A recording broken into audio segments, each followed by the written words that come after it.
So, good afternoon, dear guests, and welcome to an afternoon of art conversations and to the opening of the exhibition Collective Failure here in our Goethe Gallery.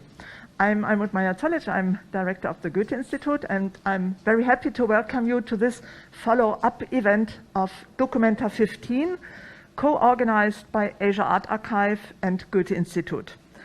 Please allow me some introductory remarks that take us into the topic and into the topic of this afternoon.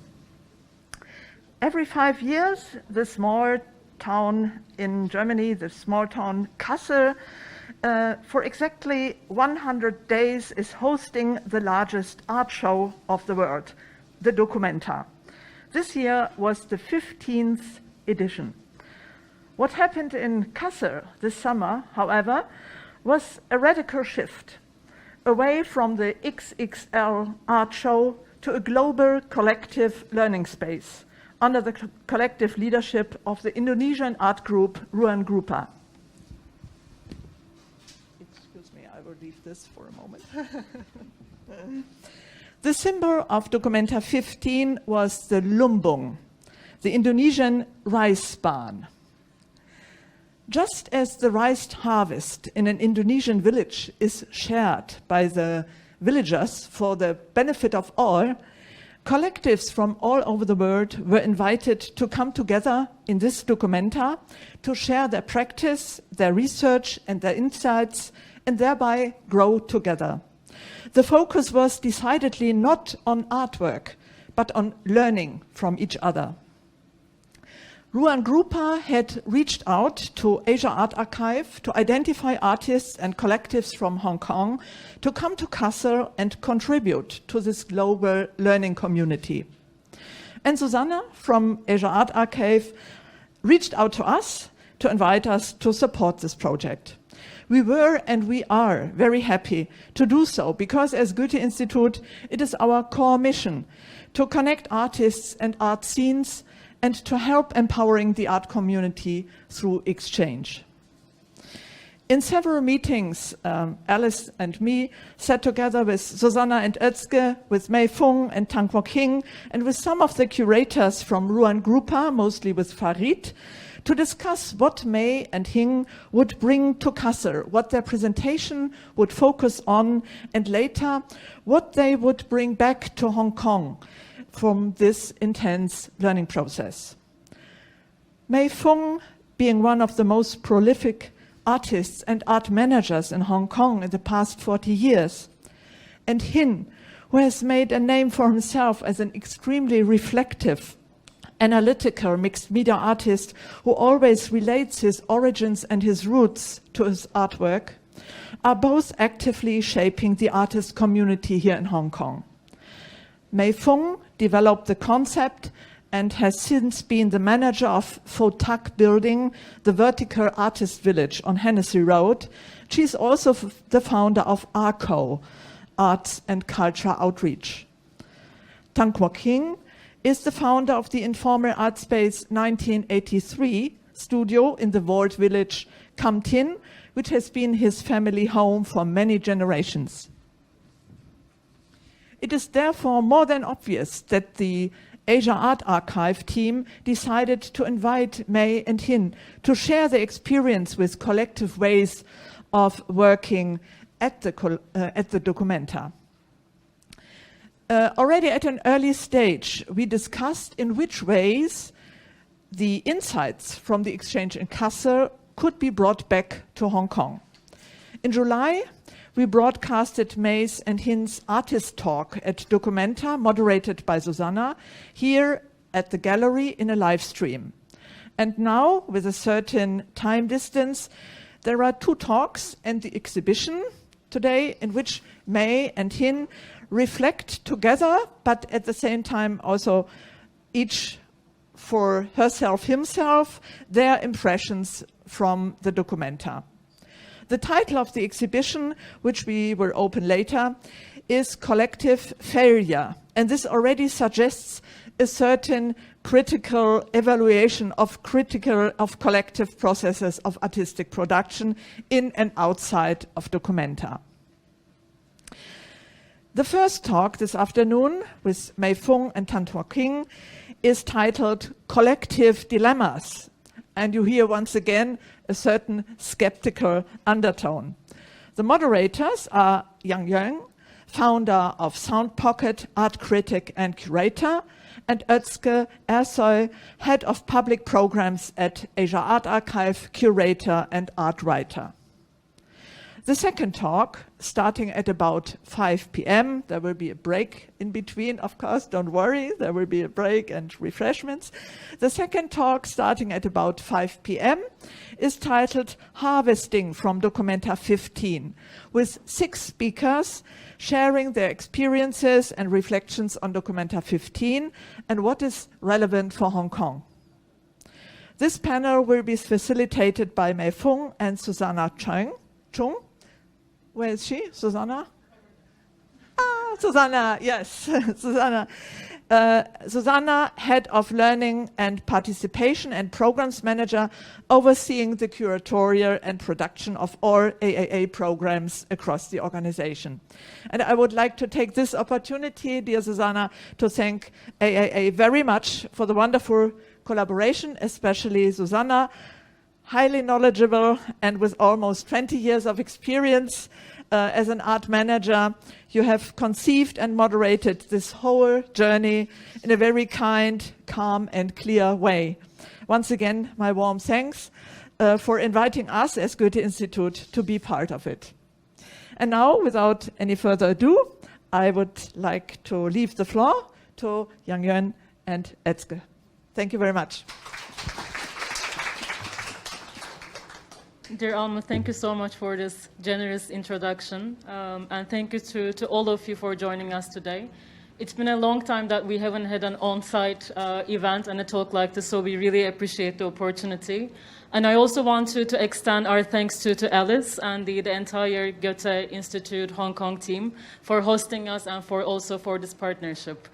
As Alma mentioned, we've been excited to be invited to Documenta 15 as the Asia Art Archive team, and for us this invitation was something that we really wanted to extend to our communities in Hong Kong as well.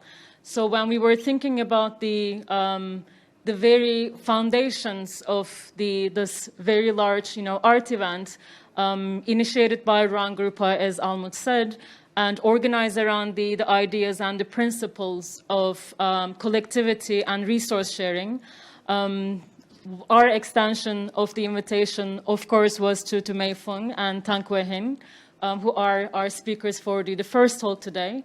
And I'm very excited to have Yeung as my co-moderator. Thank you so much to all of you for joining us too. So maybe, one thing that I can say, just a couple of words about the framework of today's talk. After this learning experience in Germany, what the Asia Art Archive team did was to think about how we can bring these experiences, the learning experiences, to Hong Kong. There are so many ways of doing this. One of them was to basically organize this exhibition that we currently have in our library in Sheung Wan. And we also just recently opened the renovated library, so I hope you will have a chance to visit us soon. And the title of this show is called The Collective School. And it's a collaboration with Good School, a Jakarta-based art collective that runs a grassroots school about collectives and for collectives themselves. So these are, not individual artists who participate in the school, but we're speaking about collectives. And I really hope that you will have a chance to see it in the library. And when we look at this exhibition that we are sitting in right now, the collective failure, we immediately start thinking about this tension, right? On the one hand, we have the collective school. It's really about instituting, developing, practicing ideas around collectivity. And on the other hand, we have the collective failure. Yeah, failure. Not in plural. Okay. Let's go back to that, May. But again, the idea of the maybe oversights, the challenges, predicaments. So this is the very tension that we really want to build our first conversation today. And maybe this is a moment where I can hand it over to Yeung, and we can take it from here. Thank you, Özge. Where should we start? I mean, Hin, Özge, and May are all friends, and so I guess I'll start on a friendly note. Just to introduce a little bit ACO and then also 1983. From what I understand, ACO does many things. You support artists, you support them by publishing for them, and you run exhibitions. Anyone can tell me? Some, yes. No lah. It's ngai kuk. It's a bird, you know. It's an art. It's a bird for art. Okay, flying all over the places. That, we should definitely go back to that flying movement. Yeah, which is very different from the sort of terrestrial base 1983.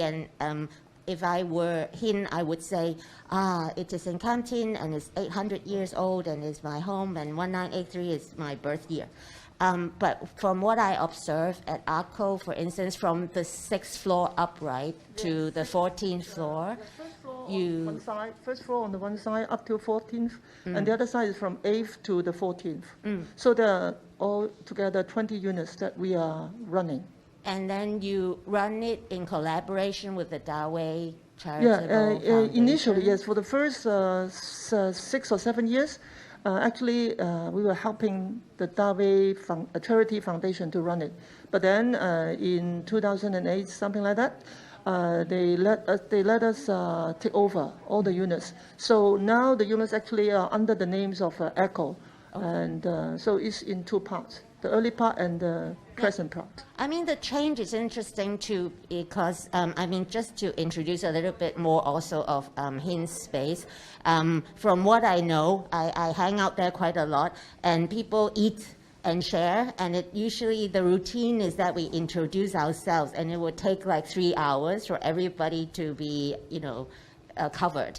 But in any case, that's sort of our starting point, because when we were preparing for this talk together over email, we noticed how no one lives outside of language, and we are using language, and we are using a language that is not ours, but also ours.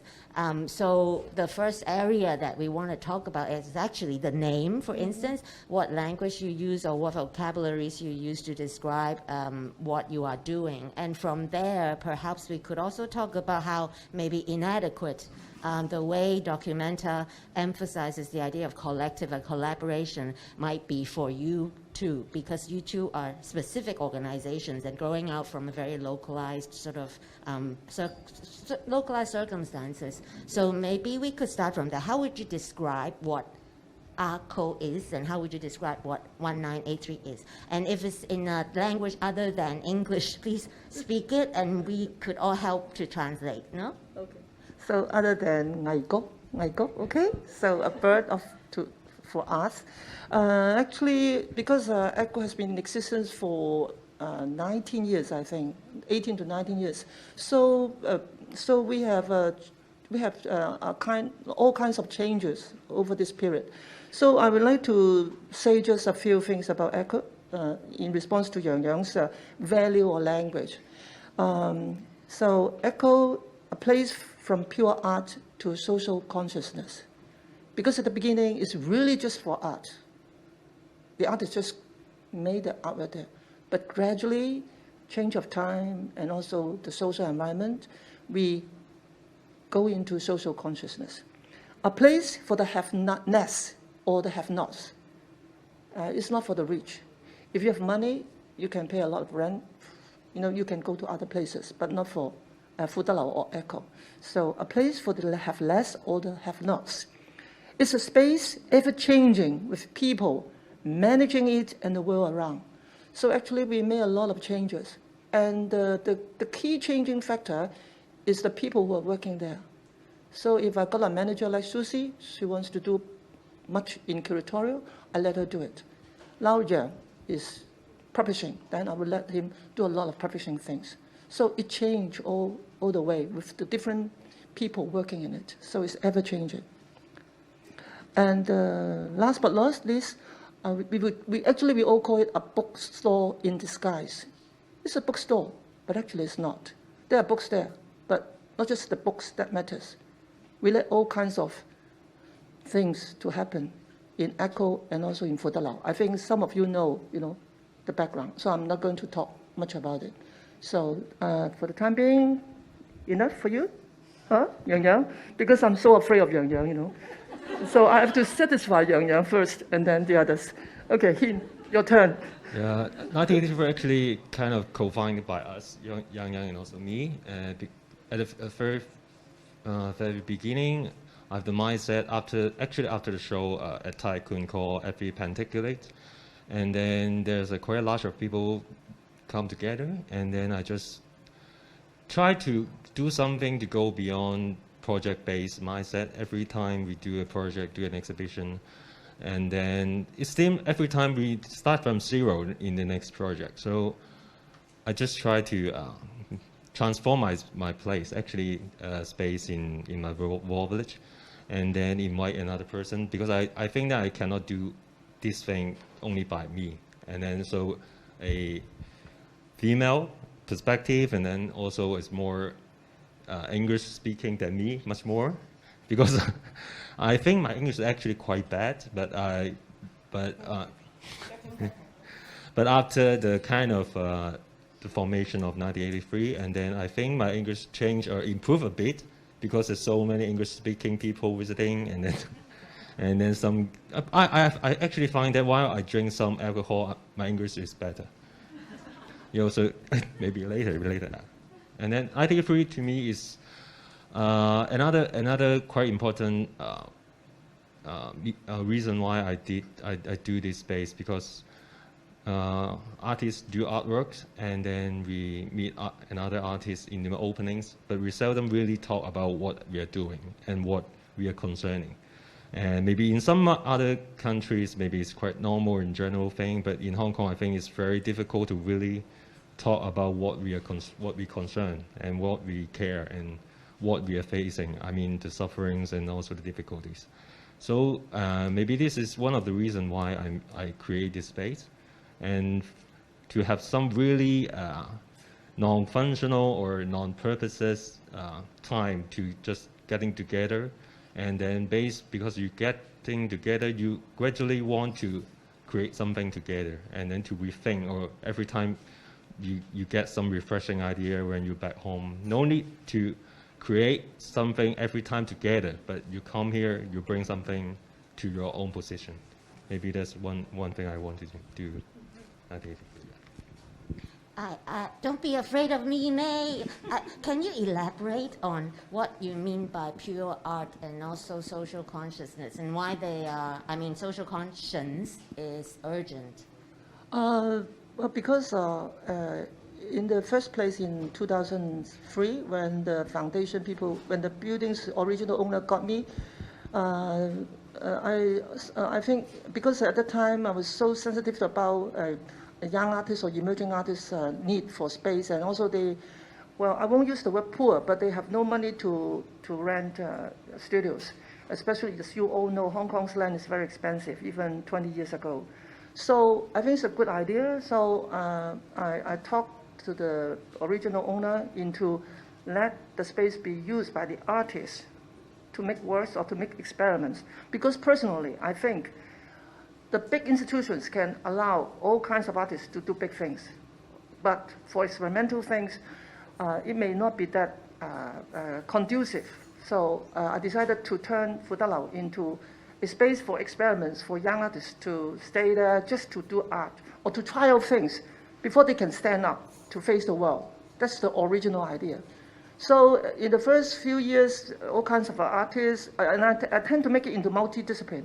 So there are new media artists, there are filmmakers, there are painters, there are young publishers, all kinds of things. But then gradually, at the time was so peaceful, all right? You have no money, but still you've got the place and you've got gone, something like that. But then gradually Hong Kong's environment changed, as we can see, over the years, from something mild to something very, very violent up to now. So, because the artists there, not all the artists are the same. Some would respond more strongly to the changing environment, particularly politically or socially. initially I would like to use the word political, but then I think I better bring it back to social conscious, because we are not really political in that sense, but we are more concerned about what's happening in society. So the art makers and also we ourselves, we all tend to interact with the environment. So we would look for, say, like freedom of expression, free expression, or because every year, there are not demonstrations, walk on the 1st of July, or all kinds of public rallies happening. And Foo Tak Building is at the center of the road, Hennessy Road. So we tend to give all kinds of support to the rally people. We also participate in the rallies. Okay, I mean not now, but previously when everything seemed to be so peaceful. So we gradually get into, and also we respond. Say something happening in China, like Yeung, Goethe-Institut got Li Wangyang, like Li Wangyang case. So we respond quite strongly. We issue posters and we organize all kinds of activities in trying to to say something about the incident, responding. So we gradually go into the political side of happenings, either in Hong Kong or in China. And it's so gradual. We don't really have a watershed, say when, because as you all can sense, some of you are very young, but some of you are not that. So you can actually see Hong Kong's change from, I think, from 2003, since that walk with 500,000 people, and then so interestingly, we got into that, and people would try to hang banners outside our building, all kinds of banners saying something, responding to the democratic kind of calling, or some we think that injustice things that are done by the government, something like that. Okay, so gradually we went into that arena, and up till now, say in 2019, even umbrella, in 2014, actually we also got quite into it. But we didn't do anything to activate. We just support. We make bread, to go to the site to let people have bread at the central government office demonstration, sit-in. So we just do all these things gradually. We let people to go up there and to make films and to stay there overnight to have rest when they go onto the street to make movies. So it's just kind of mutual help, mutual. We think that's right, okay? Because we need this kind of support in the society. I think many of us here would have that kind of experience. So that's why we simply, from pure art making, gradually we go into, whether consciously, unconsciously, willingly or unwillingly, we don't know. We just go for that direction. And at the end of the day, I think some people, so we became targeted, Foo Tak or Echo, as some kind of, we are not actually advocates, but it's simply, I think you all can remember that Foo Tak was called a building for cockroaches. So you see, so gradually that's why I say from pure art to social conscious. I don't want to use the word engagement or involvement, but one way or the other, we were involved, even though we didn't activate it. We support, or So that's why I say from pure art to social consciousness. Thank you, May.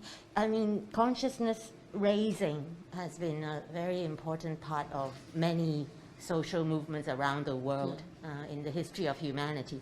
I just want to maybe play onto your mentioning of being experimental, Yeah. and that we need to be encouraged to be experimental. Yeah. And linking it up to what Hin said earlier about how in Hong Kong we are maybe not encouraged to express our feelings to others, and your aspiration is such that we can sort of bring ourselves out a little bit more. And I think it relates to the second area of inquiry, Özge, that we want to talk about, which is, I mean, the dilemma there seems to be, if we want to open up, we need a safe place. So do we not need privacy? We'll go there. Do you have anything to add? The experimentalism and encouraging people to bring themselves out a bit more. Why don't we talk about yourself as an artist? How has it changed you in terms of bringing yourself out more? Because you describe yourself as quite deep, right, like folded. So kind of as an visual artist, maybe in my first 10 years career, I just kind of more like lock yourself inside the studio, or sometimes you go out a lot to just observe. And in the opening, I always feel quite lonely, actually. Just when you go to a gallery opening, I quickly just searching for a drink, and then it seems that you have some gesture or doing something. It seems that you are part of them, kind of every time the gallery opening. So I think the 10 career as an artist is like something like this. But every time when you observe quite a lot, or you try to have some more like superficial connection with others, then you find that there's actually quite a very big sea. I mean, out there, you just never explore. You pay much time to explore yourself. But at certain moment, I think we need to really know about how other people interpret the world, how other people suffer from their position.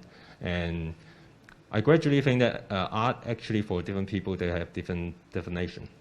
And when you reach different ages, maybe you have different feeling about art.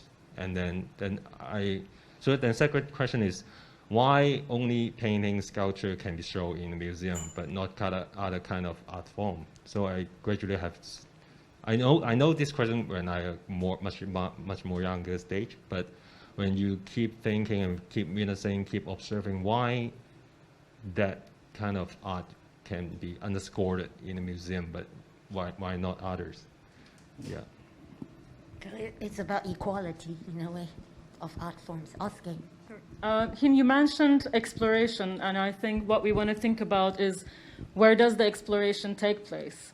And for that, I actually want to go back to a term that you used, May, when you were speaking about Ako. You said that it's a bookstore in disguise. Right. So, you imply that there are things that are immediately visible to the public eye, and then there are certain things that might happen, maybe not that immediately visible, not in this way. And it actually reminds me of a conversation that I had with one of my mentors, Vasif Gorton, speaking about cultural organizations. Mm-hmm. And he was saying that, of course, the first expectations when it comes to speaking about what we should do as cultural organizations is maybe that sense of publicness that is often related to openness, sharing things, making things apparent, making things obvious, making things visible so that we can speak about these things. Right.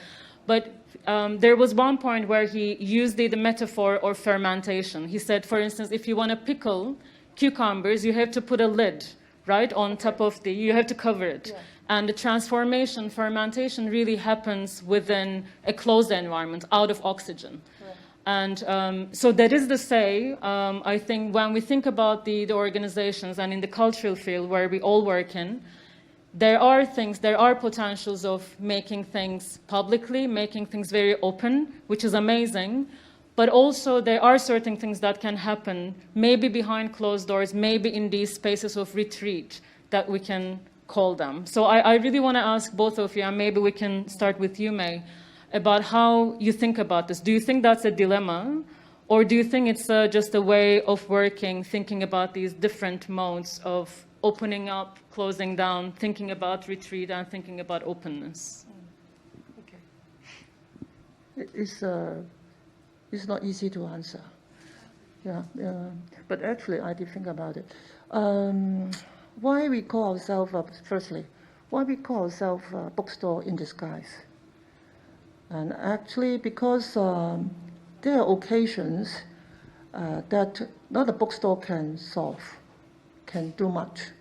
All right, books, yes, people read books and then they get more educated, they got more knowledge, whatever, more intellectual. That's a very important thing, part of a bookstore. All right. But on the other hand, there are other things that we may have to do, and that can help the community more. So, when we visit disguise, some of the things that we can only, how should I put it? We are not a secret agent anyway. But because we have the resources, I think one lucky thing about ECHO is that the whole building is ours. So even though we have a much reduced rate rental, we still got income. We don't need to depend on others. So for these resources, we cannot spend them all by ourselves. All right, and we want those resources to be shared by others for other purposes. So there are occasions that we help people, but we cannot really make it known to others. All right, because it would cause unnecessary suspicion. All right, and so we tend to help people. Just okay, you need this resource. Okay, we will try to let you, but you need not say we give it to you, something like that. All right, because it's not that person is in problem. It's us. If because we in the past few years we are in a way perceived could be subject to scrutiny, all right, by the authority, because of the nature of the building in the past, the history of the building in the past. So some things, some support, we really want to do it low-key, but actually it's nothing illegal, but just we don't want to let our name to be so obvious, because it might invite unnecessary scrutiny of that particular body we are supporting. You know what I mean? So it's not really protecting whoever, but just we want to make things happen. It's good things. It's something about art making. So, but it's intriguing. So that's why we could be in disguise, means we do something that we don't want to be that high key. And as for fermentation, yes, particularly since 2019-20, this few years, and also in the coming few years, we really want to do some kind of fermentation. All right, we make it a point with Yeung. My manager is also here. We've got a small team, and also our board members. That we ECHO will stay low key. Because previously we didn't try to be high key, but so people at Moderators or whatever, they mention it's also natural in art making community. But now we try to really keep our head low, and then try just to do things to support people quietly. Try just let people do things, and we stay back. We just if you need some resources, if we have it, talk to us, and we'll try to help. So we hope that we can stay this kind of low keyness as kind of fermentation, and then let the world change, because we all know that the world will change. Actually, it changes every day. So then we try to encourage other people to make artworks and try to advocate diversity, because now ECHO and also Foo Tak would like Hong Kong to be full of diversities, because only through diversities and differences, each of us will stay by ourselves, independent thinking, critical thinking, we don't need to follow the groups. So one interesting about the fermentation you mentioned, also the collectivity, as an advocate in Castle, I have other thinking. I think now we may not need to be that conscious in forming groups. We just ferment by making each individual to be different, to learn things by themselves, to make artwork by themselves, all in a very diverse manner. So we didn't do it ourselves, but we hope to support them. So this kind stay low-key. So maybe this is the fermentation period for ECHO. Is it okay? Yeah. Okay, good. I don't know whether it makes sense to you, but this is, yeah. Thank you, May.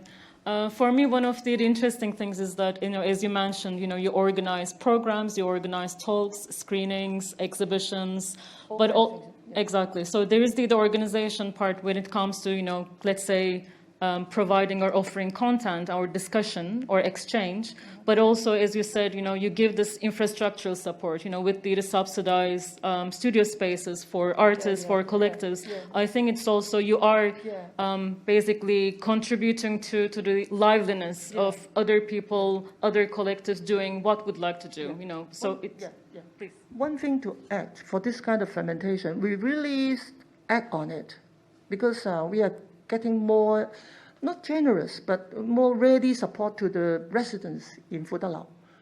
As particularly over the COVID period, when they could not pay the rent, stop paying it. Okay, if you need some little money to do something, we try to help you a little. So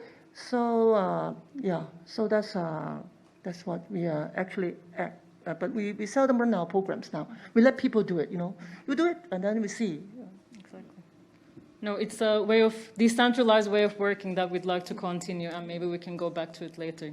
But I want to continue with you, Hin, and ask you the same question around the retreat, because you were also saying that you started thinking in a very maybe project-based mindset, or somehow exhibition-oriented mindset, and you said that after that, there were questions about what could happen in a domestic space, what could happen if you invite a close and small group of people together in your own domestic space, and maybe this is how you would describe what retreat might be for you.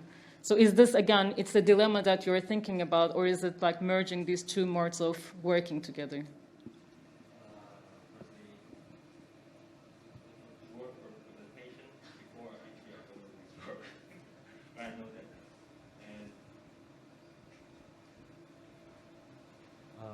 I think several years ago, I kind of totally changed my mind.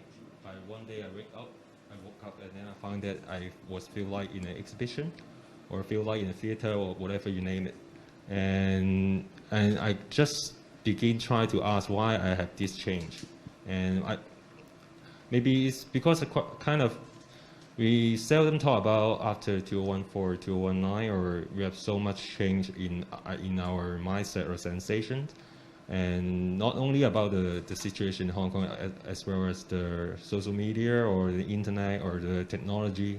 There's so many things happening around us. I think after 2014, many Hong Kong artists tried to make political art, or art tried to respond to politics. In that period, maybe up to 2014, 2015, 2016, and there's kind of several points clash together, because there's the art fair there, art fair collected, kind of bought by the Art Basel, and then I think that time we never really touch on the situation change in that several years, and after. Maybe this kind of situation, I changed my mind, why I feel like I was in an exhibition or not. And I think that we really need, I don't use the word fermentation because I don't really think that way before. I more like thinking about debrief yourself in 1983. We really need some moment to debrief each other, maybe one another, to talk about really facing. Because you change every day. The news, the people, the mindset, change every day. And then how we kind of face those quick change every day. And so, so the very basic form of getting together is to eat or to drink or to really have a very safe place, kind of. Because 1983 maybe is kind of built by trust, kind of. And every people come in, and then there's no hierarchy. While everyone's sitting on the long table, everyone can say whatever they want. Even something very,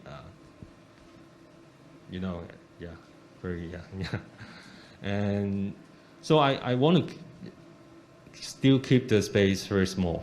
I mean, small itself is not very publicly known, or begin from the art circle, because I still believe in arts in certain way.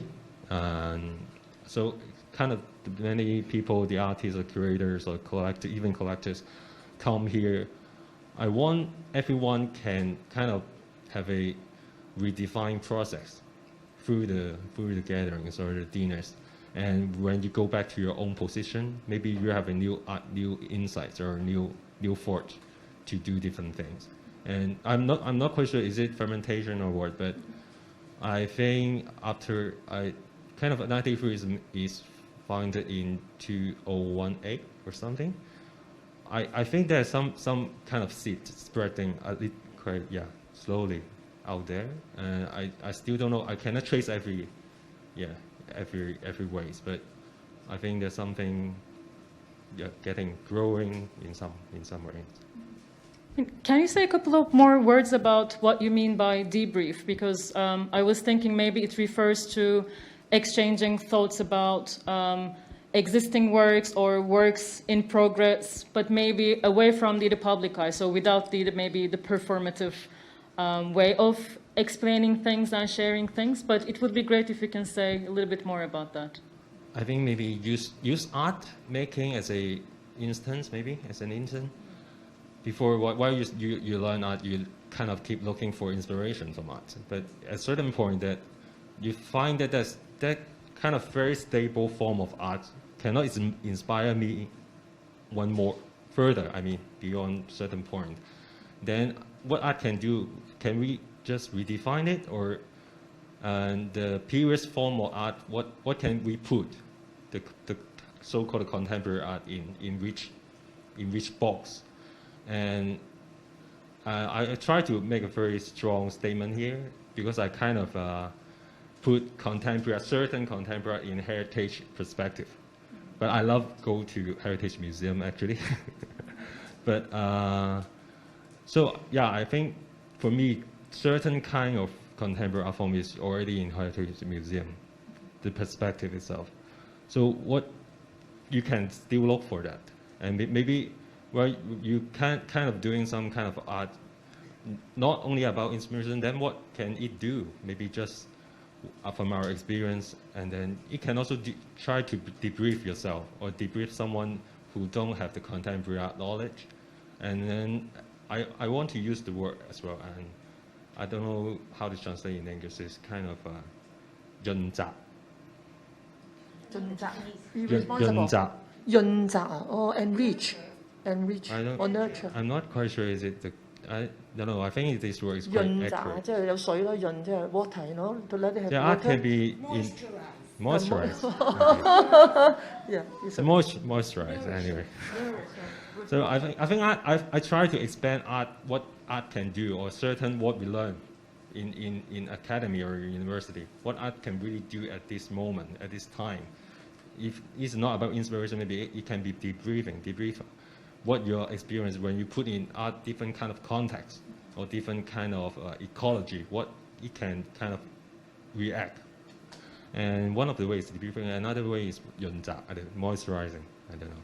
Sometimes it's good to see something you already know, but you still have some feeling. Maybe it's no longer about inspiration, but you feel very good after looking at a certain work. So I think, yeah, 193 for me is kind of redefining what art can still kind of relevant or available in this time for me, or for everyone who loved the conversation inside.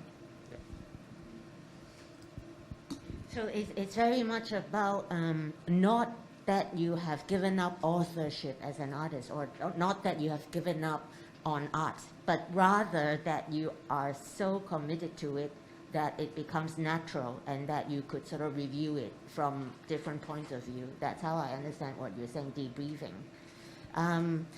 And from there, it would be interesting to maybe talk a little bit about, go back to the idea of value, because Hin mentioned trust.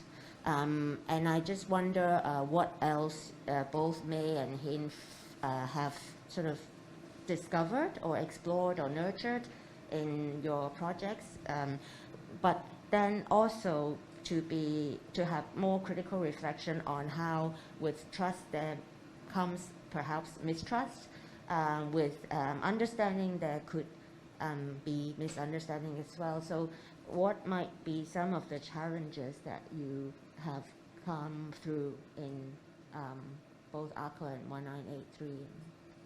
The messiest thing that ever happened. There's different difficulties, I think. In the art circles, I think while after the show at Tycoon, I kind of started up the space in 1983. I think at that time there's quite a lot of people in the art scene don't know what I'm doing, and maybe even now.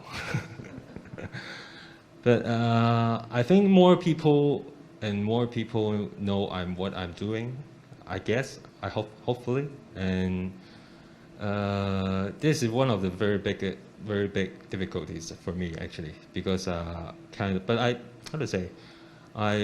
do my kind of art exploration or experiment is quite mainly by my my sensation, or is it the correct word, or my thinking, instinct, yeah. So I just do it, and then even don't know what's come out afterwards. And the difficulty, there's one of the difficulties. And the second one is, while the people getting together in this space, do we really need to produce something very specifically every time, except the food or drinks? Because it's another issue. And maybe the solution in one of the ways, actually you don't need to produce every time, because everyone have bring their own chapters or bring their own stories into 1983 or the space where we gather. So it's just fine to get some refreshing ideas and go back to your own position. There's one of the solution. But some of the difficulty is what 1983 has is just the space itself. We need some trust, or the sharing. The people who love to share, who kind of trust in this model, they will feel more happy. But otherwise, maybe if you're really looking for something specifically good to your art practice, I don't know. I'm not quite sure this is a good way. I just don't know that. And some solution we have tried to experiment before. We do collectively work in a theater. Just finished in Southern Theater before, and also the work at Tycoon actually begin with the dinners or the gatherings. So maybe more difficulties coming as well, because while you are getting more people together, then you kind of dissolve yourself. This is another difficulties for everyone, because you kind of facing too many ideas, too many thoughts, and then maybe one day you can discover that actually the variety of human beings is so diverse. Why don't it kind of reveal in art forms? It's so diverse, everyone. Why? Yeah, I'm just curious by the kind of definition of art or many things, because while you kind of know many people, and other difficulties is every time there's some gatherings, it is kind of funny difficulties. Is kind of get drunk inside the space, and I just fall asleep, and then everyone keep continuing the conversation. Maybe there's not difficulties, but it's because of the trust, so everyone can still going on by their own. So have you got any question for him? Okay, so for Echo or for Foo Tak Building, Actually, we could not separate echo from Phu Tak or Phu Tak from echo, because in a way it's two in one. But of course, for the whole Phu Tak we have got some, let's see, 14, some, say, with about 20 sponsored residents there. Okay, they are either groups, like you see sample, is a publishing, literary art group, and also some others. So some individuals, some groups, they're all residing in Phu Tak doing all kinds of things for cultural or art development. I think the most satisfactory thing I've encountered in running or in managing Phu Tak with ARCO is that the trust inside, with the different residents, is really total. And I couldn't recall any particular incident that I was sabotaged or the trust was damaged in any way.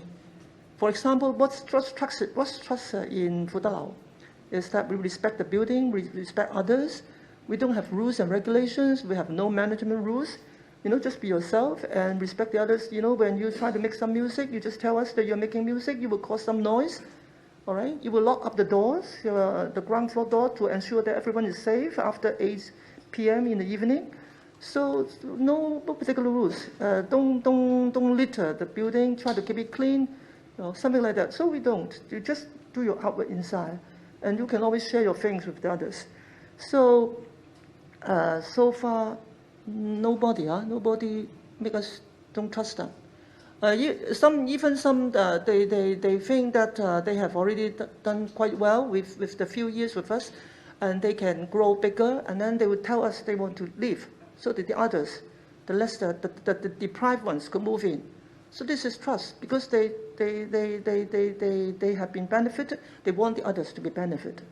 So this kind of trust exists inside Phu Tak. But then, of course, in the past few years, trust is very tricky. And interestingly, there are some organizations inside Phu Tak, Actually, they are very good organizations, but of course, as many of us also, one way or the other, engage in the movement, something like that. And they themselves just tell us they would leave Phu Tak, so to protect us. What more can I ask? Because they think that some people think that they're sensitive, so they leave.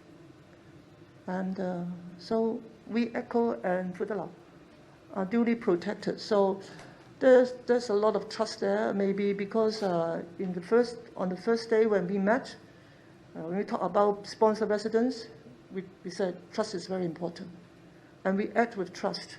So everyone. Interesting. Inside Phu Tak, everyone is trustworthy. I don't know why. Okay. But nobody would say try to help each other, try to protect each other. So, so we are not really, so that's all I can say about trust, with a collective of some 20 different groups, and also inside ourselves. So even outside people, outside the Phu Tak, some other groups, they're also concerned. They also help us. So there are a lot of trust. Yeah.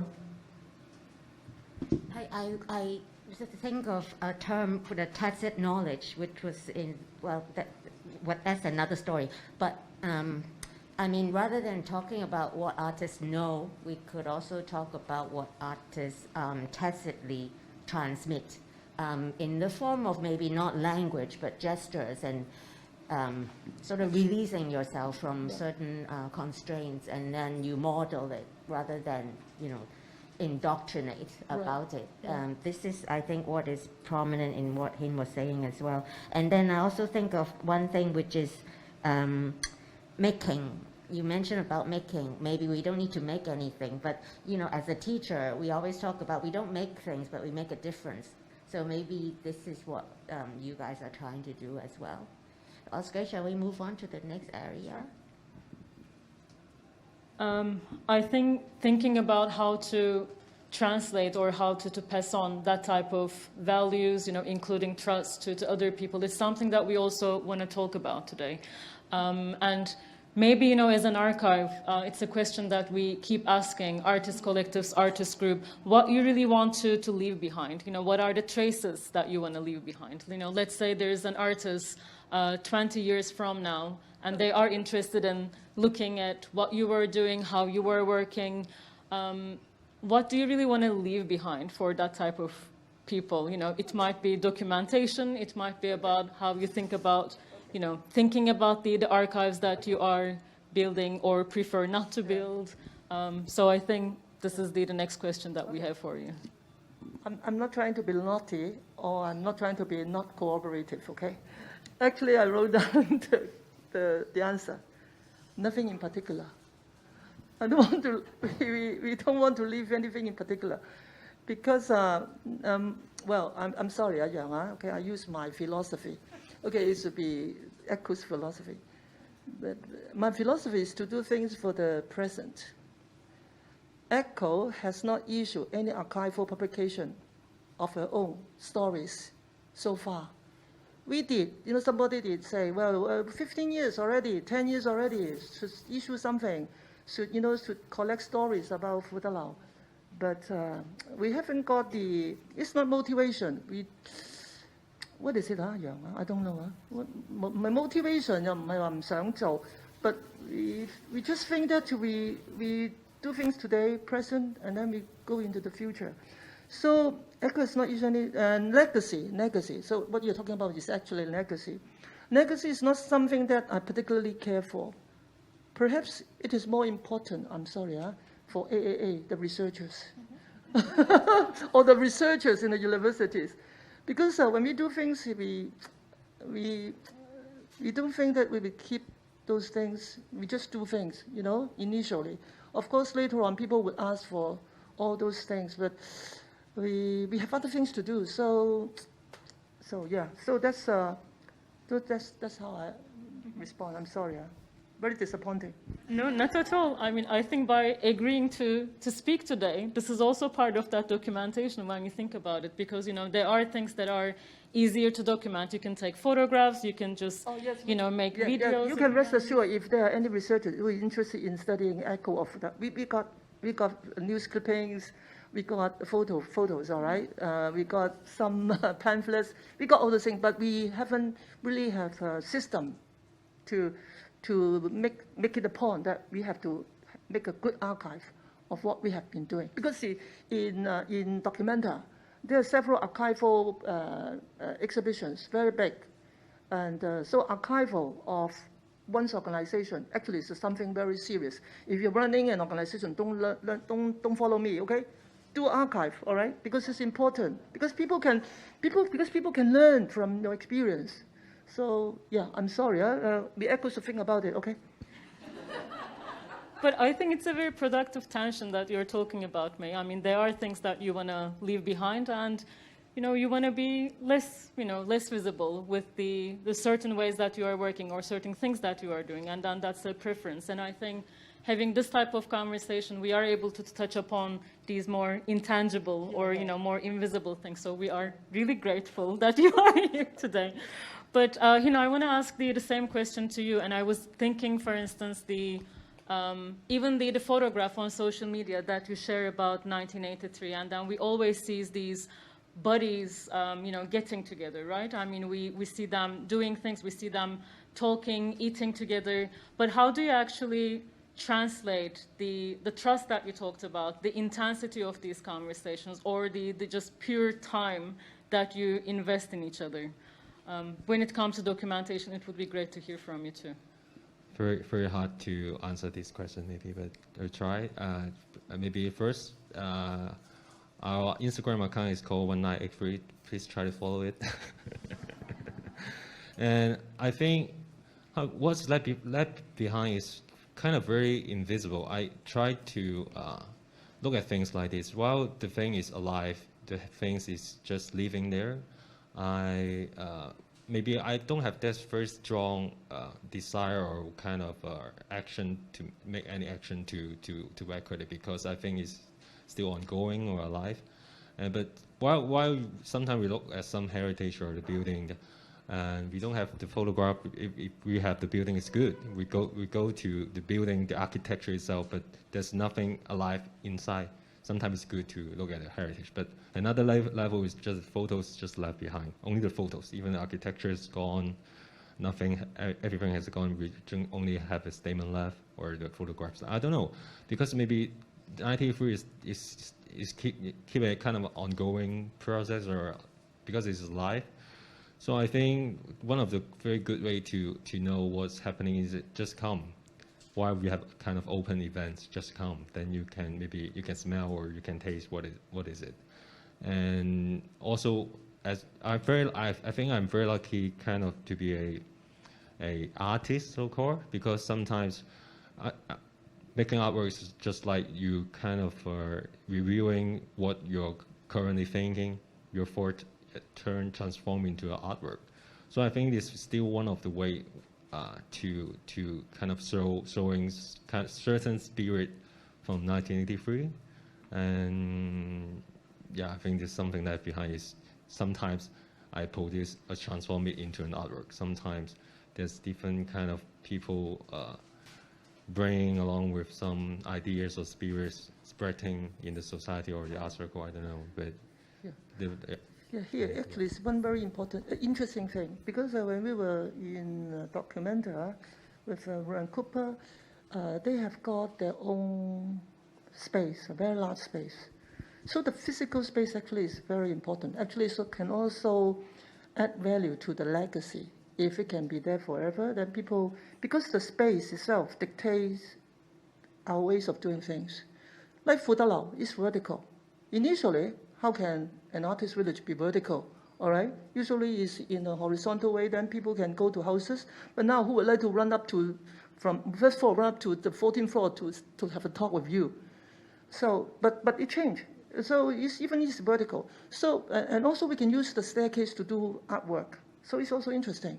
So the space itself has a certain value or certain importance to what you say, you know, the documentation thing, the archival thing. The hardware is just as important, if not more.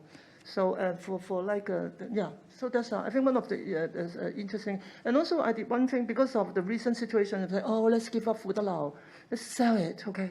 And then some people said, no, Fu Tak Lao is Fu Tak Lao, you know? If it's not Fu Tak Lao in the sense, even there's echo, even you say we moved to the village, to some village houses in the countryside, and we still call it Fu Tak some more, okay?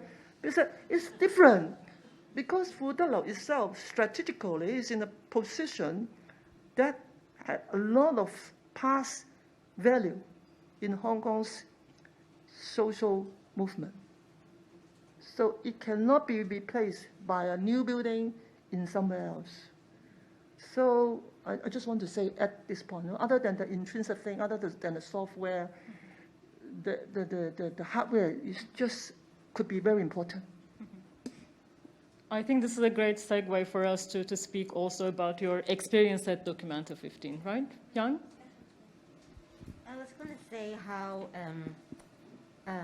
sorry, just to jam, because there's this topic that comes up very strongly for me, which is both of you are talking about how an artist could tap into a lot of other capacities that we have, and they don't necessarily have to relate to art. And this may be a hinge that we could use to move on to your experiences at Documenta. Like when you were encountering Ruang Rupa and also what they make in Documenta as a whole, how was it a mirror to what you are doing at ACO and 1983? Okay.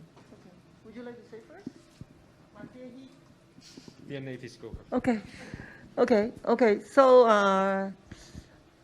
there are certain kind of similarities between Documenta, particularly Ruang Rupa and ECHO. But I don't want to go to the similarity side. I just want to say that Documenta 15 actually, or Ruang Rupa, actually have reinforced our belief of collective power. That's for sure.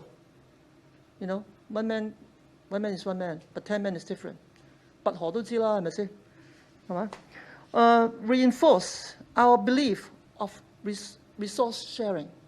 We really need to share our resources with others.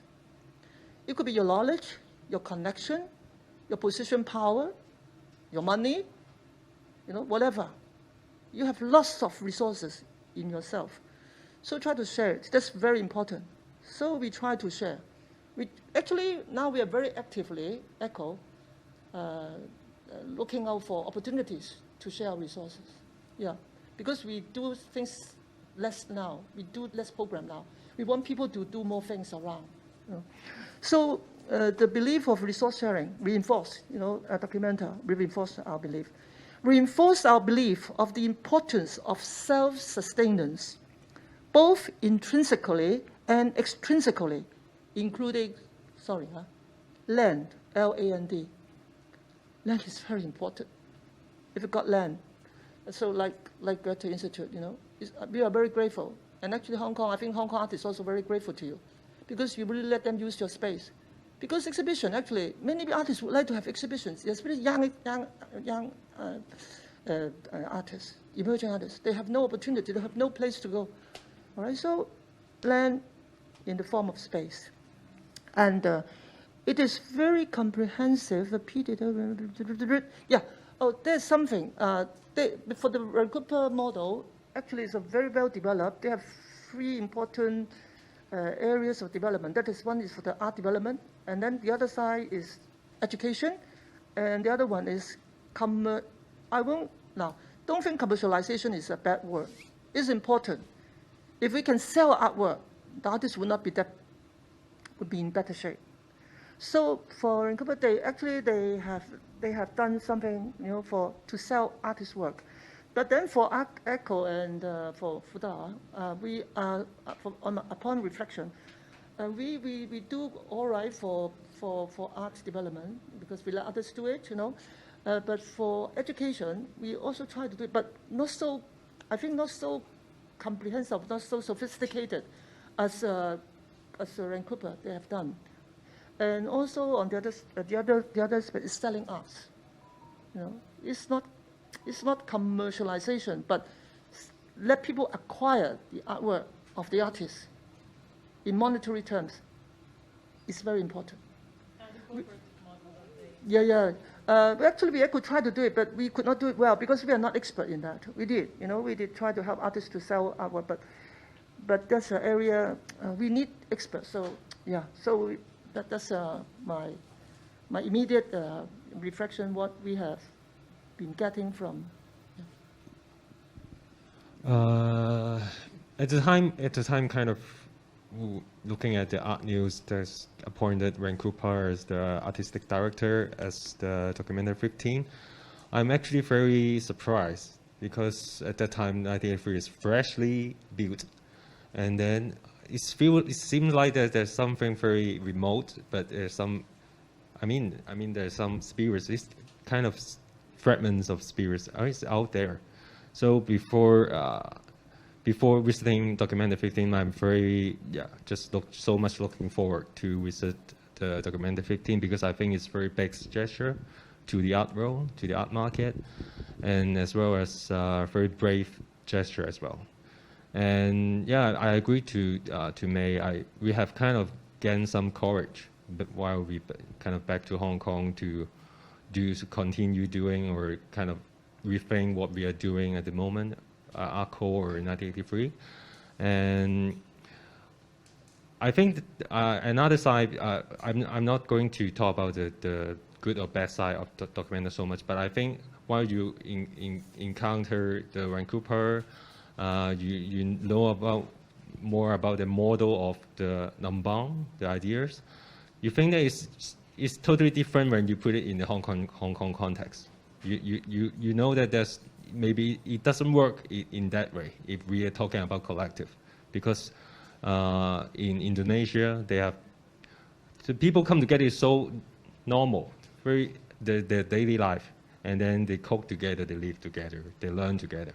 But in Hong Kong, I think the collective spirit or the limitation or even our expectation is different. I think what I try to rethink a lot is how when we put the collective ideas or spirits in Hong Kong, what we need to face, what we need to redefine, what we need to put, especially here in Hong Kong, the limitation itself. May has mentioned some of the land or the money issue or the mindset of people. They really want to have that kind of collective, if we are talking about collective, or just a collective in a project, or a collective in ecology, or a collective in blah, blah, blah. There's many collective, actually. I think in Hong Kong, it's more like collective in a project. More people buy this kind of working model, maybe, but how about collective as an ecology, or collective in a community? We seldom talk to that, or we seldom live like that. So I keep thinking about that while when I back to Hong Kong after. I mean, this change of context, I'm aware of time, but it's very inspiring for me because I think you both are responding to a number of things. One, perhaps a deliberate policy of atomization, which is divisive in terms of how we live in urban areas and how we have to push so many security codes to get back home. That's one thing. And the other thing is how it's a very smart way of dealing with legacy, that you're actually distributing it. So you are really radically practicing sharism. So even legacy is shared. It's not your responsibility, but everyone else. So it's more not centralized, but distributive. And then also the idea of how you mentioned space is important. I'd rather say space is important in one respect because it directs our bodies in various ways, like the way that we are all sitting comfortably on the ground and we feel more intimate and connected. And so Foo Tak, the stairwell, for instance, as you said, direct us to be listening to the echoes and then to be aware of our footsteps. And so it all makes a difference. And this is also a gesture against maybe atomization policies. And lastly, maybe we are talking about how all heritage is intangible. I'm quoting from an Australian scholar. All heritage is intangible, and I love that. So maybe on that note, should we ask you all to please share your thoughts, and if you have questions, feel free to ask. And if you would like to speak in Cantonese, I'm happy to translate. 大家傾下偈啊！廣東話，我哋做翻譯。傾偈。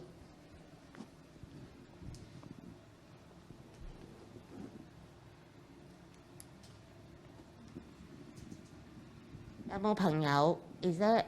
Did anyone visit Documenta 15? Would you like to share some experiences from Castle?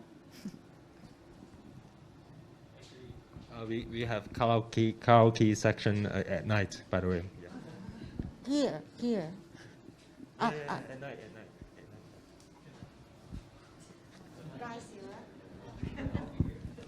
Kind of the exhibition opening is at 6:30, right? Yeah.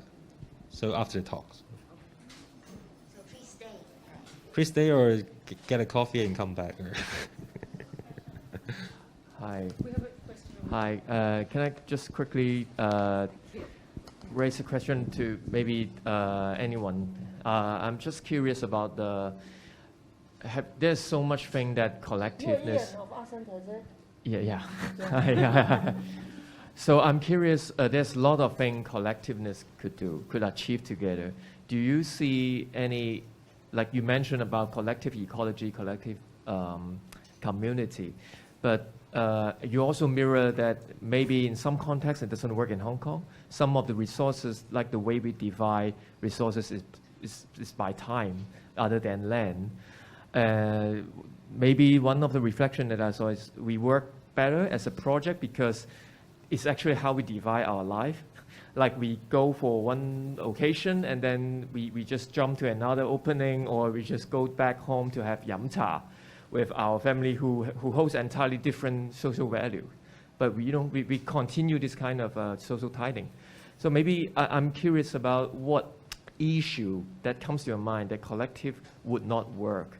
Or is there any do you sense that edge? Like, yeah, getting people together, sharing is good, but to what point? And also, is there any speculative future or canvas that you would imagine that collectiveness could achieve, like in the context of Hong Kong? I know this might be for the next section, but I just want to, yeah, jump my question now.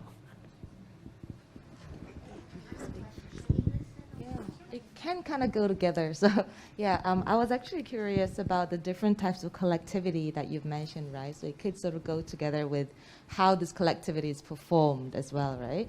So I was wondering, like, if you saw like different types of collectives sort of gathering at Documenta 15, were there any kind of notable kind of like different strategies people were using, and how did that like maybe there's like an administrative process and so, that's sort of highlighted in some of these collectives and some so if there are any idiosyncratic kind of strategies or ways of being, ways of doing, performing, that'd be interesting. Yeah, and that could kind of sort of go into that.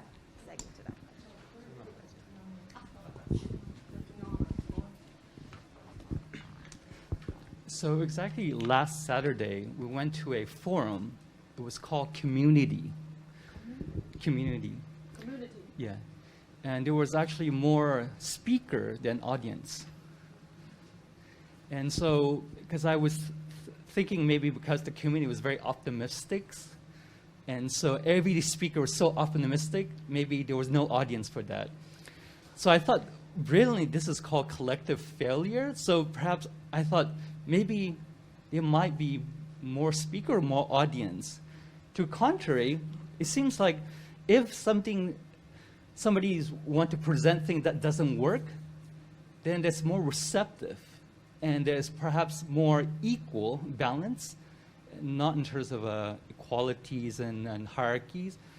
Because I think I also get to skip the word collective and community. Every time I hear it, I feel like, we just have to be much stronger individual, because then we need to figure out who to meet, rather than just like be neutral about this. Maybe something could to reflect, like community maybe is a dying word, maybe collective or anything that has to do with some sort of recognizing what support is needed to come in. Of course, I realize this is not a therapy session in here, so. Okay, shall we?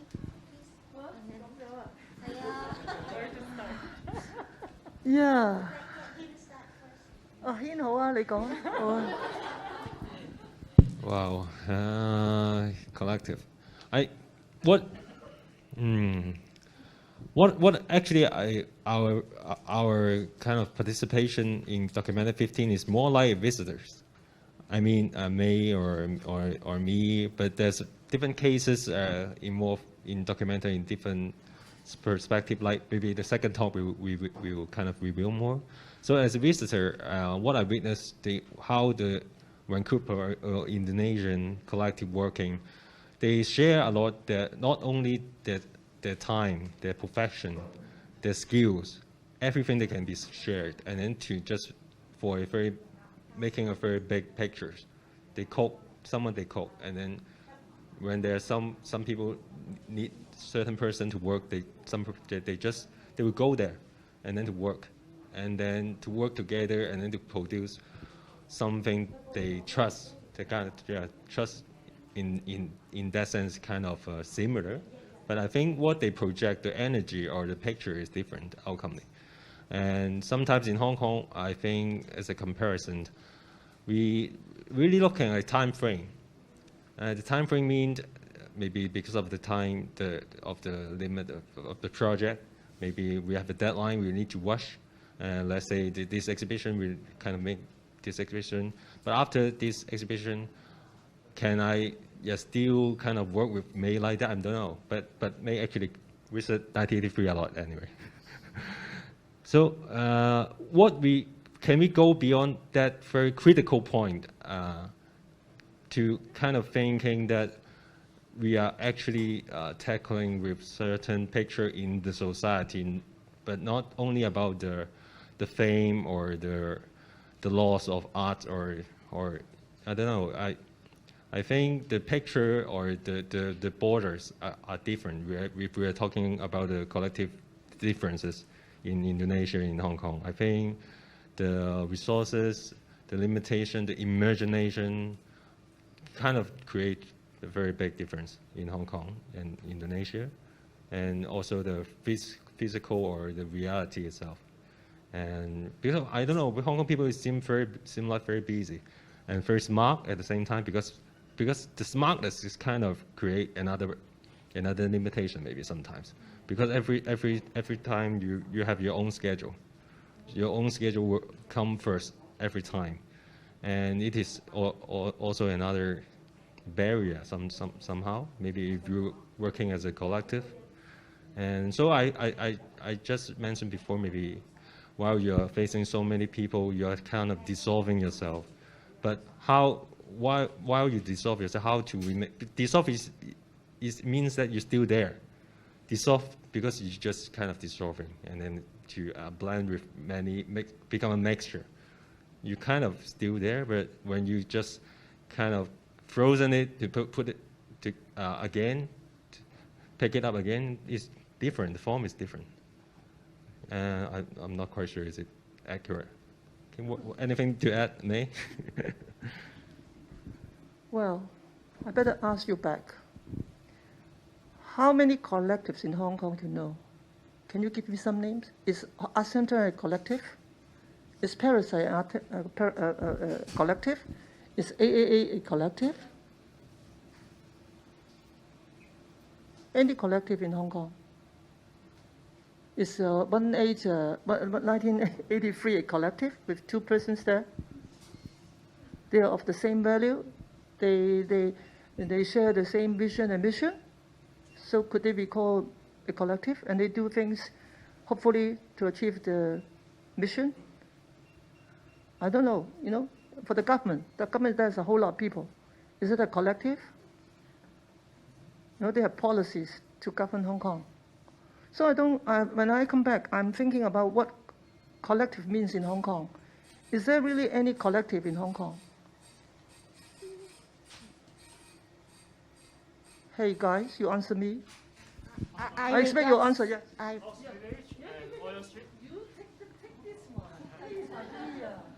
How about Ox Village and Oil Street? The Oil Street, Yao Gai.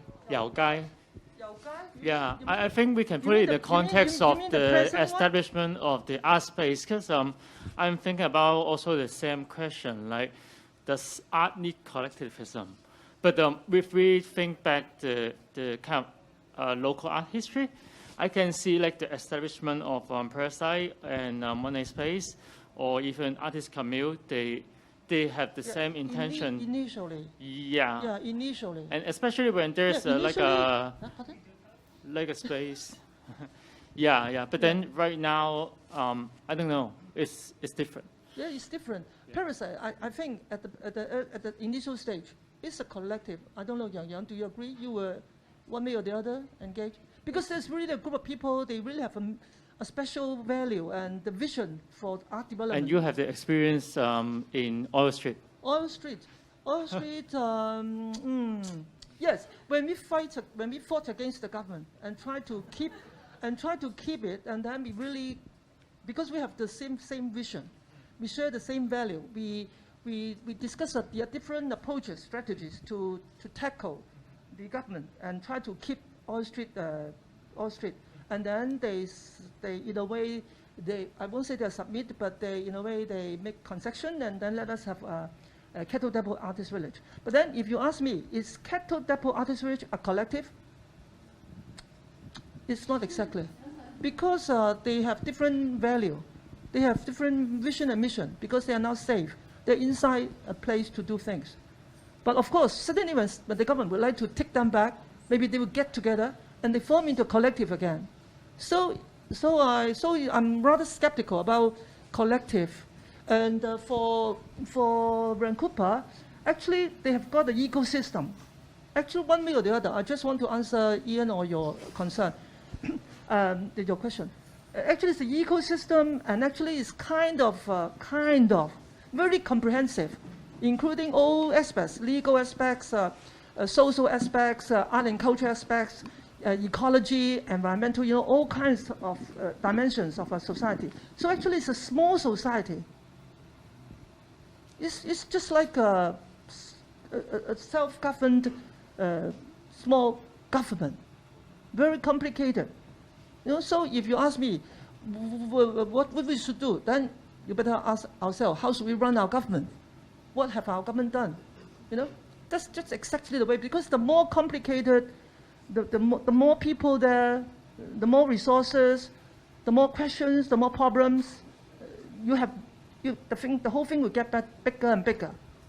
And that's why a government grows like that, different policies. Now even the cultural policy split into two. One is for the young men and the community, and the other side for art, sport and tourism. Because things tend to become more and more complicated, the society. So I cannot answer questions. But I think there's some main accents in forming a group. There must be a lot of communication. You have to generate a lot of trust, and you have to make the people to believe in the same value and mission and vision. Very difficult. And also, you have to handle the personality clashes inside a group, not a collective. Because usually a collective or group breaks up because of personality clash. I saw many of these examples before. All the people are good, but they have personality clash. I don't like you, Özge. I don't like you. I have to get you away from me. Okay? You're actually very intelligent. But you don't know why. This kind of value, like or dislike, without any particular reason. We can be rational, but we may not be that rational. Ask yourself. We four here, which one you like best? Which one you hate best? Okay? First sight, you definitely will say something, okay? You inside yourself. All right? I just want to say it's very psychological. Also, it's a very big picture, very, very social. So when we are forming a collective, it's not easy at all. And we also have to be very careful about the term collective. Up till now, I still cannot define what collective actually means here in Hong Kong. I don't really see, yeah. So any one of you would have something to add? Can I add? Yes. I mean, just a little bit, because this is not about me, but I do regard Sound Pocket as a collective, and it comes from within. Like the team, we have 3 teammates, and there is me. So the team sort of over time agrees that, in fact, we are a collective. So it's not like we aimed to become a collective in the beginning, but this is a side point. I want to say, though, that what you are trying to provoke, I think, within us is to think of the difference between a group that is based on identity or based on interest that is calculable, quantifiable, or functions, from those that come by negotiation and by maybe mutual support and a kind of symbiosis, like growth for everybody. And which is why in the very beginning you said ARCO changes and Foo Tak changes according to who comes in and who leaves. And so based on that particular person, so it's very individuated. Based on that particular person, you change along with them.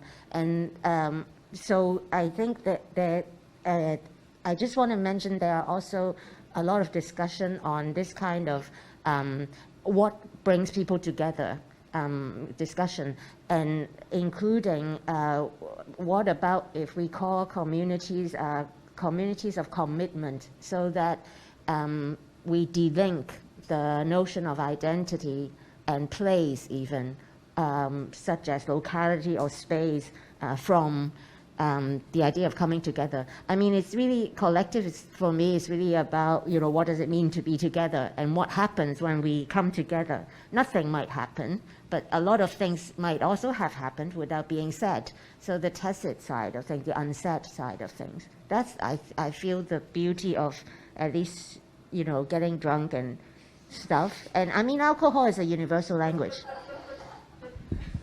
But the thing is, you still have 1983. Well,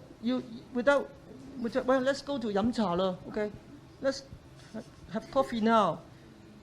Okay, but it's different because you have got the identity of an organization, or, you know, there must be some impact. That is the main impact. You cannot do without it. We have a question here, right? May I just add something very quick? That question of, you know, whether Asia Art Archive is a collective, it's also something that we received because, you know, when you think about the premise of Documenta 15, is Rangrupa inviting a group of collectives who in turn invited other collectives and artists who in turn invited other collectives and other individuals. And when we received this question, I mean, our first answer is that we don't necessarily identify as a collective, for instance. But, you know, what was really interesting is that when it comes to the commitments, you know, you were using the word of, you know, community of commitments, or when it comes to the values, we spoke about trust. For us, that was the commonality between the different participants and our team. I mean, we are a not-for-profit organization. We are a 22-year-old organization. You know, we have a full-time staff, for instance. But when it comes to the values of generosity, you know, how we share resources, how we think about access, these were the things that really brought us together. But I also wanted to share that that was also a question that we received. And I think you also received those questions. And then goes back to the very first question that you asked, you know, when it comes to these words, collectives and collaboration, maybe it's a more format of working. So sometimes they limit us. But that's why I think the first question that you asked was really, really meaningful, because it goes back to the values that we share and then the things that we can do based on the shared values. But yeah, I don't want to take much of your time. There was a question here, I believe. I actually wanted to ask to articulate a bit more on the values, because the internal or the external forces that might bring people together, they might disappear one day.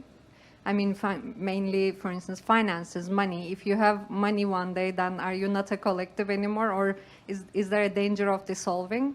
Or let's say if it is about the government, when you have a bad government or no government one day, is it better to keep it together, you know, at the time?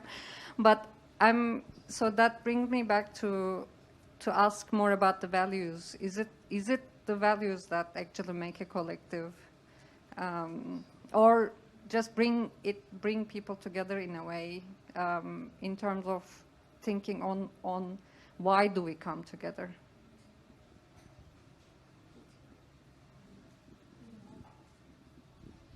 Why do we come together?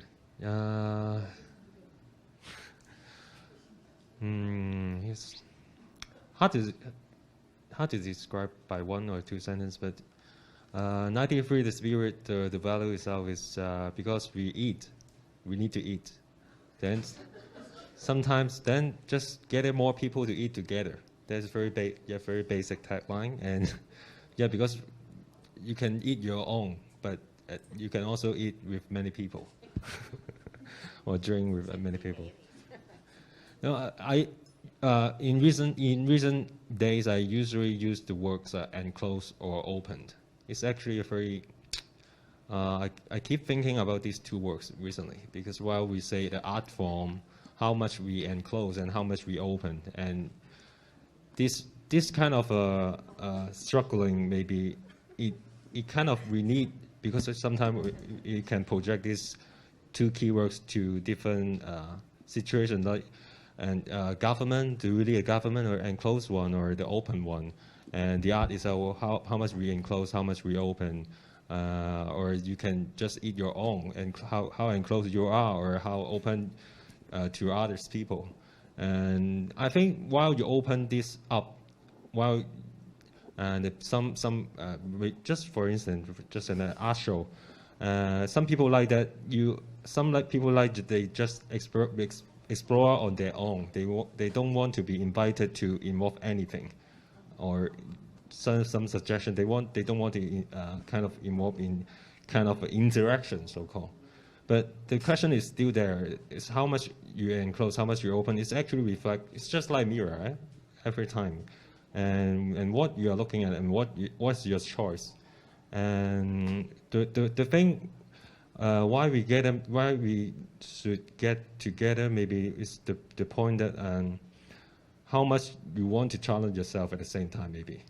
And because you are kind of, when you're talking to different people, when you're showing your gesture, showing your hands to other people, they don't react, then maybe you just do your own things, fine. But if they react, then how the interaction, what's the interaction mean? Because there's actually many interaction in this society because or based on the commercial rise or the market rise or give and take rise, or just like a restaurant, you pay money, you can eat there. You cannot just walk in there and eat. There are many interaction in the society actually, and there's many collective or temporary collective or temporary kind of system in the interaction in society. But if there's not that functional approach, then how people interact actually without a system, without a market, without the money, without the project, how people interact actually. Yeah, that's my response maybe. My question is, actually I'm curious about the definition of what can be a collective. Like, is it a temporary term, or it can be a goal that you can achieve? For example, you just mentioned when people are gathering together and they fight for the same goal. And what if the goal is achieved? Does that mean the collective will disappear, or do you think like the collective, it can be lasting for a very long time, or it can finally form something like the Indonesian group? Okay, I can only talk from experience, all right? When I was much younger, I got involved in the Phoenix Scene Club. I think it was really a collective because the whole group of people, they're passionate about art films. So we have to appreciate art films. We have to try to our best to get the art films and to learn things from it. So it's very clear, the value and the vision. So, but then, gradually, given time, and people change, because there are different opinions or different ideas, and cannot come to a consensus. Some people left, all right, and then some people stay, and then some newcomers to join the collective, and so the newcomers will have new ideas, and so I was the the third generation of Phoenix Scene Club. Okay, actually the last one. Sorry, actually I finished it in a way, because after the first generation happened in the early 70s, I think, and then later change of hands, change of people, and then gradually all the people change. The old guys, not old in the sense, but and so the Phoenix Scene Club actually changed unconsciously, all right, because 有一啲人替代, just like a wave. So you don't exactly know when it actually changed completely. So, and then lastly, the value or the vision, actually, the people there, working there, think that the value or the vision didn't go with the time. Things have changed macroly, because at the time, video come in, home video come in. And so, and also making short films or all those things, no people, no market. So gradually, video filmmaking takes over. And Phoenix Scene Club finished. It was a very good collective, very important collective, but it finished because the vision, the mission, and also the way of doing things all changed. No successors, and so it became another thing. It became videotage, but it's totally to do with video. Use video to make images. So you see, so a collective, based on my experience, it's time, it's life. But when things change inside, also things change outside, could not go together, then it would go to something else. But of course, image itself is still there, but different forms, different way of doing things, different people. So that's, it could disappear as soon as the people holding the same vision or value disappear, and they change in other things. Is it the way? I don't know. That's my experience. All right. So, yeah, there's nothing sad about it, because it's only natural. Nobody forced it to finish, because nobody would like to do all those things again. So that it changes into something else. Yes.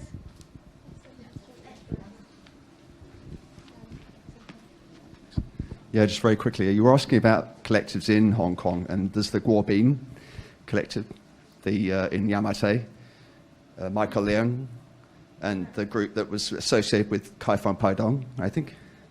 So they're kind of local issues. Just it seemed a bit negative about there not being any collectives or many collectives, so I wanted to put that in there.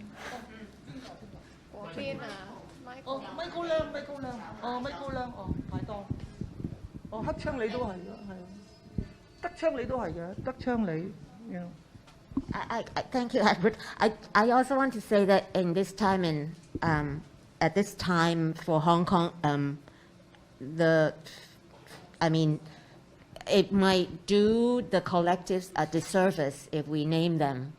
And I think of a line, actually, an analysis on the Bible, actually. I'm not Christian, but I just want to say that sometimes we come together so that conflicts are livable, and that we protect each other by not naming what cannot be named. And I almost wanted to use the word anarchy, actually, in the beginning of the talk, but I did not. But then it's associated with the question that lady asked.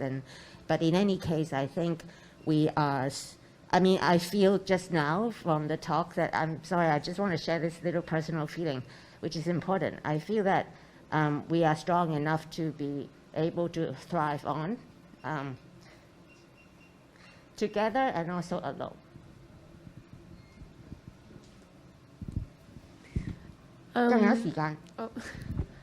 I think growing on it, one thing I sense in both of your projects is a way in which your projects are kind of modeling a very different way of interacting with the world. So you talk a lot about how ACO is imagining a society where it just functions on trust. And I think Hin, you imagine a place where we make time for each other just because. And then, so, there's this sort of big imagination of a different world, but at the same time, both of you express the need to keep these projects to some extent on a small scale in order for it to be successful. And I'm wondering about what you feel about the two tensions between, this big reimagination and then the inability or like the need to keep it small.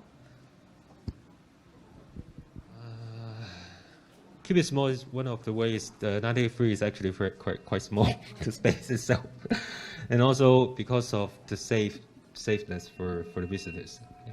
Because I hope everyone go inside and then just talk whatever they want, and there's no security issue. And because 93 is very, how to say, the environment there is very special at one point, because there's in a war village. And then the older generation is much more conservative people, actually.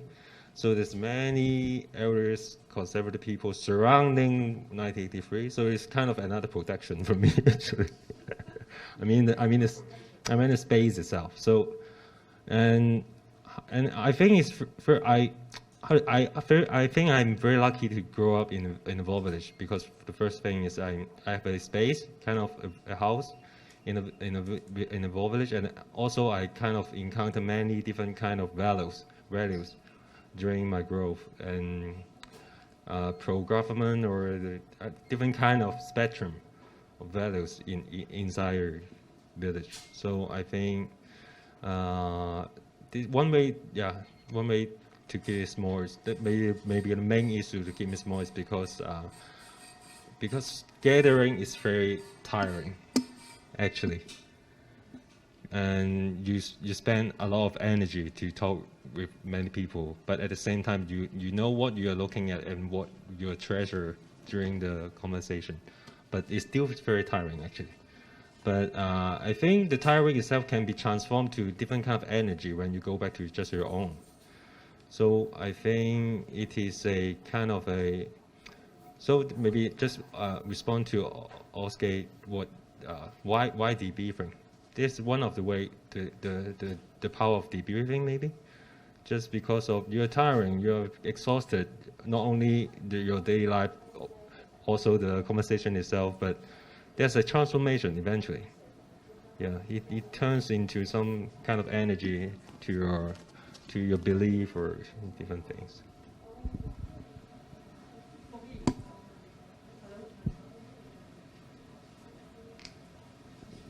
Hello. Yes. I tend to like to do things in small ways, because it's easier to maneuver, easier to move. Because small people, when you are talking about big, it will involve a lot of people, a lot of different opinions, a lot of differences would come up, and if there's a time limitation, the negotiation within the group could take a long time, and sometimes it could flop. It depends on whether there are good communicators inside. So there are these situational factors. And yes, for ECHO at the moment, we would really hope that things would happen in small ways, because the smaller, the more. Because every individual can make artwork, every individual can hold an exhibition, everyone can make a book. I wouldn't say the more the merrier, but the more would be the more diverse, the more vibrant. Because we don't need to worry about the big things. We still have got the big elephants here. They will still allow big things to happen, the M+ and all those things. So for us, for a small collective, if we were a collective, Phu Tak included, I think it would be much easier for us to turn around to do small things, much easier. So the more, because if more people can get involved, then it would be better, I think, for Hong Kong now. Yeah. I just want to add, keep it small in other ways, because the conversation quality can keep good, kind of. Yeah, because everyone is physically one to one to several people. Yeah, the proximity also important, the closeness, the nearest. Yeah. 有冇人其他意見啦、睇法啦？有冇人有問題 ？Any questions over there？ 我哋講得好好啊！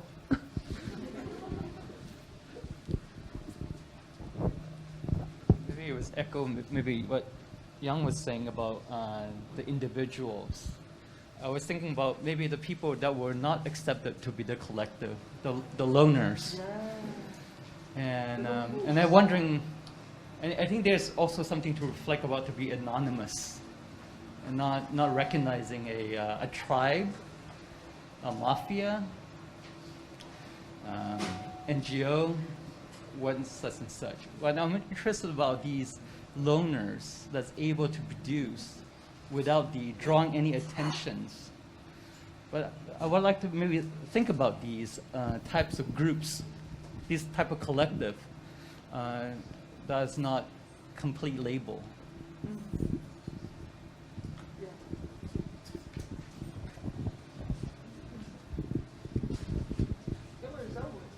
Anyone would like to respond to this gentleman's loners? Yeah, all the loners get together. It becomes a collective. All right. Yeah. 冇人有問題咁得意嘅。有啊 ，OK over there. Thank you 啊。咁我哋唔好咁 lonely 啊嘛。So perhaps a more generic question about how would you draw the line or demarcate between an echo chamber and a more authentic individual? More authentic. Can you repeat? More authentic. Yeah, like how do you demarcate between these? Because within a collective. Echo？ 哦，個 echo chamber 係一個咁嘅嘢嚟嘅，原來一個 term 嚟嘅。哦，好得意喎！哦，即係 echo ECHO。哦 ，OK。echo chamber。即係自己同自己講 monologue 喺度。OK，and then yes。More individual versus more echo chamber and things. 哦，即係 echo 人哋講嘅嘢啫。唔係一個人嚟，係自己，即係自己聽嚟聽去都係自己個世界。咁我哋係點樣回應？自己顯得啫。即係個問題啫。個問題我諗係，I mean should I mean 係咪我哋自己意思得我哋自己圍爐取暖？我係咪自己圍爐取暖啊？意思啫？啊，真係。哦，你知圍爐取暖啊？You know 圍爐取係咪咁啊？係咪即係意思 I don't think of it as 圍爐取暖。我覺得 I'm sorry, what am I doing? English. What am I doing? Oh, I think the question is about whether this way of working might become a kind of just self repetition. How then could one preserve maybe the authenticity of the individual who founded this space and also the others maybe who come into this space? It's a very open question though, however you'd like to respond. Maybe I could try by saying that the echo chamber, we usually think about it in pejorative terms, but it might be a form of the retreat that we were talking about. So that might be a space where we can test certain ideas, within this, let's say, more trust-based relationships. But the important thing then becomes, how do we get it out of the echo chamber? I think that would be one of the ways to think about it. But maybe you would like to know? Okay, sure. But we'll come back to it, yeah. Maybe just to add, maybe it's relevant or maybe not. It's just like Nancy, like Jean-Luc Nancy talks about necessity to retreat from politics in a particular book. And he says to retreat from politics is not to become not political. Rather, it is to let the notion of we, have its due. So I'll stop there.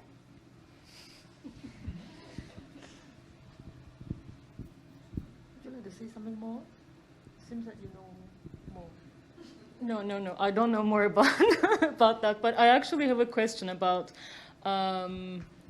what's going to happen tonight.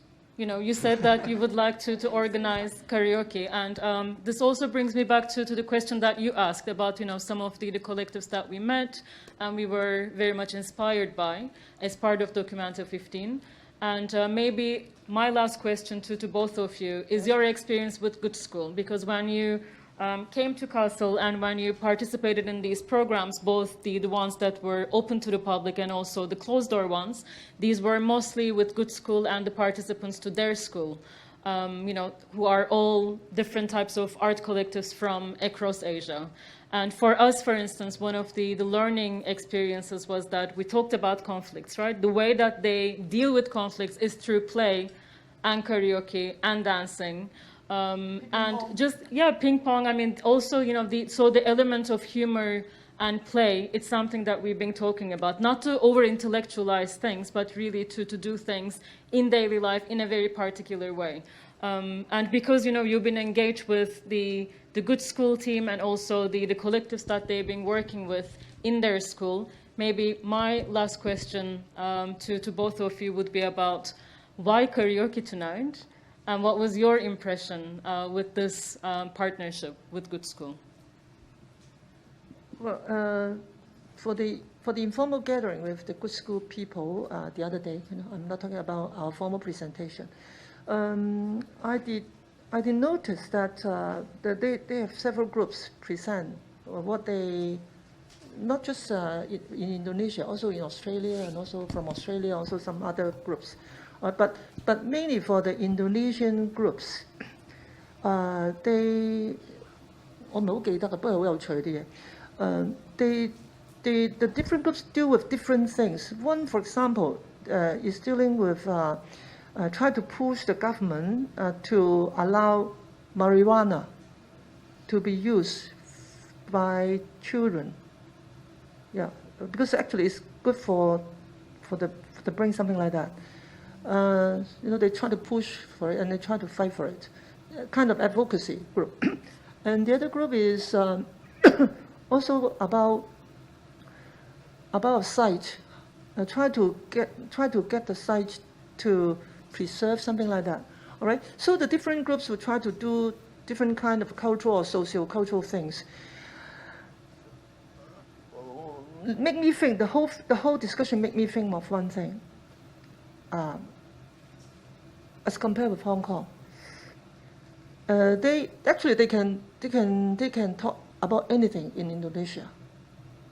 Australia is easy, all right. Other countries, a lot of democracy. Indonesia, it seems that democracy also in full gear in Indonesia. I don't exactly know the details, all right. But now the present government actually seems to be getting on very well with the people, and the country is getting better and better economically and socio-culturally, all those things. So Indonesia actually is one of the most important nation, I think, in the coming decade, at least in Asia.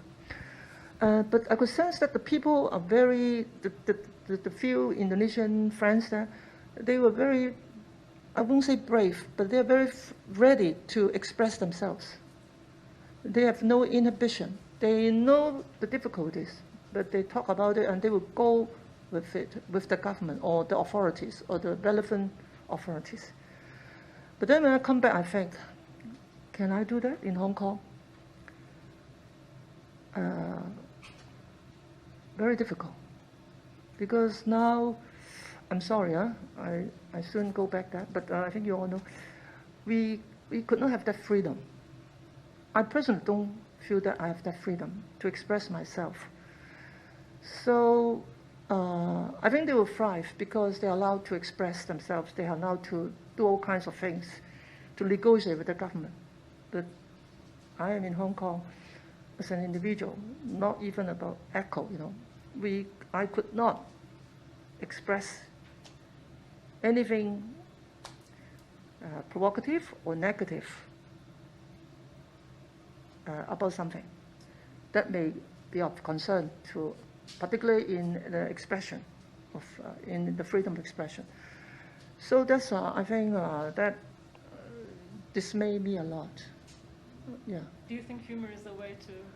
Yeah, so that's why I go to Hin's house to drink and then later maybe to try karaoke. I don't like karaoke, but maybe I'll try I'll try to make jokes of people. I try to, when upon my return from Indonesia, I try to reach out to my friends.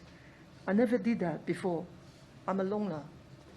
I'm a loner. Yeah, a lonely wolf. But now I try to talk to people. I try to talk. Hi, how are you? I haven't seen you for a long time. Should we have a dinner or a meal, something like that? My friend got, what's happening to me? So I think chatting is important because it gives you some life, some real life, some real touch in this city. We need to go back to the intimacy. We need to go back to friendship. We need to go back to food. I intend to try some new food in Hin's kitchen. Later, join me. Renovated kitchen. Yeah. So we try to do all the ordinary things that keep life going. Because actually, all those things keep life going. When we're talking about the big issues, we will try to ferment. Why karaoke? I think sometimes there's some misinterpretation to see why people eating together, why karaoke's, because the karaoke's or the eating itself is just beckoning the eyes, maybe just the very beginning, or just the process, or just the very beginning pages of the core spirit itself. So there's just the tours for me, the eating itself or the karaoke or singing, and the second steps or the first steps maybe even more important. But I still want to respond to the question of the call. Social space is much advocated by Ren Cooper. Actually, they did something like that. We are not here for art, but for friendships. I'm making friends, you know, in documenta, they say that, making friends, not art. So what is art? Huh? I think they still make art, but it's kind of slogan anyway. Yeah, this kind of slogan. But there's different kind of art. Yeah. I know. Slogan. They still believe in art actually, but there's different kind of definition of art for me. They're still doing art actually, but different kind of art. And I still want to answer the question because it's talking about self actually, right? It's kind of about self. Recently, actually last year I go back to Chinese university to teach drawing, and I think I try to using a totally different kind of mindset about teaching, because why we have different kind of assessment process or criteria to judge is it a good painting or is it good drawing, but gradually I think it's really, if you don't go into certain kind of system of assessment, it's really hard to judge is it a good painting or a good drawing actually, and even a kid drawing can be very good. Then how to echo to the question, because sometimes we use the works growth to see everyone how they grow from their young baby to their adult. I kind of changed, not only using the word growth, maybe it's just process. It's hard to judge when you learn a lot through the fine arts department, what they teach you. You go into the system, so they have kind of criteria to judge is it good or bad painting. But before that, everyone draw. And even sometimes you look at a kid drawing, it's just very good. And it's hard to judge what is your good self or bad self at different stage. And yeah, maybe, I'm not quite sure is it kind of response to that question is, the self is actually is a process. It's not about, sometimes it's not about growth for me. While you encounter, know new friends, encounter different kind of new knowledge, then you change. I think it's more like how I judge the year one kind of the assignment, the drawing. It's hard to, for me, I just tell them it's quite hard to judge is a good or bad drawing, but the assessment only criteria is how much you challenge yourself. Yeah, this is my only judgment for them. I'm afraid we'll have to wrap up soon. Yeung, any last comments from you? No, just what a better way to spend a Saturday afternoon. Thank you, May and Hin, and all of you. Thank you so much.